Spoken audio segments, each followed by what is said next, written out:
Concerns about flooding around the region as rain continues this evening. That's right. And tomorrow, even more gets tossed into the mix. So we're going to continue with our team coverage of all this with Chief Meteorologist Eric Sneidel. Yeah, into the mix we go. That mix is now turning into sleet and freezing rain across parts of western New York. Our weather tour stops here.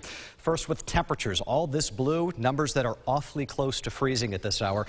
Rochester down to 34 degrees. So 2 more degrees we drop below freezing, and then the problems start to arise. And already on radar now, we are noting that transition to some sleet and freezing rain is happening just north and northwest of downtown Rochester. Bottom line with what you're looking at, when you get into these pinks and purples, we're mixing. There's going to be some ice balls in there. There will still be some rain that is now freezing, especially on branches and elevated surfaces. Radar's got this now along 104 near the Greece area. Parma, Hamlin could have a wintry mix in there. Note that mixing line now knocking on the door of Riga, just west of Wheatland toward Leroy. Could have some freezing rain in places like Batavia. We've got this showing up in the higher elevations of Wyoming County. It's kind of neat to be able to see the terrain. That's what's driving a lot of that freezing rain now in and around Dansville, toward Naples, the Bristol Hills area, getting in on that. Here's my concern for the morning. A lot of you are going to wake up, and what you will see is maybe a few inches of snow. And you're going to look at that and go, well, this is no big deal. I want you to think of tomorrow morning like layers of a cake. That is only one layer. There's 2 bigger ones underneath that. There's going to be a crunchy layer of sleet and about 1/10 of an inch of freezing rain underneath that. One more problem. At the base of all of this is the fact that we've had 1 inch of rain today, and as those numbers drop below freezing, regardless of what's falling on our heads, that will freeze over, creating a glaze of ice on its own.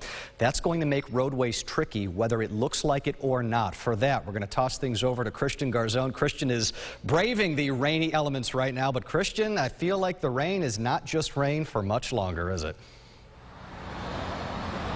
Hey, Eric, yeah, it's rainy and wet right now and cold, but give it a couple hours and it's still going to look like this, but it's probably going to be ice. And as the rain starts to fall and freeze, you're going to want to slow down on the roadways, especially over bridges and overpasses. Here we are right now over 590 on Winton. In fact, it's recommended you don't go faster than 45 miles per hour on any roadways, including highways. Even 10 miles an hour on black ice can be deadly. Now, if you start sliding on the roads, it means you're going too fast. AAA says when driving tonight and into tomorrow, slow down and allow 3 times more space than usual between your car and the car in front of you. Brake and slow down in advance of approaching stop signs or red lights. Those are spots where ice often forms as well. This will minimize the possibility of braking on ice. Now, if you hit a patch of ice and skid, try to stay calm and resist the urge to slam on the brakes. Instead, look where you want the car to go and steer in that direction. Now, if you see any first responders or tow trucks on the side of the road, slow down and move over. It's the law in New York State. Live in Rochester, Christian Garzone, News 8. Eric, back to you. Drive safe tonight, my brother.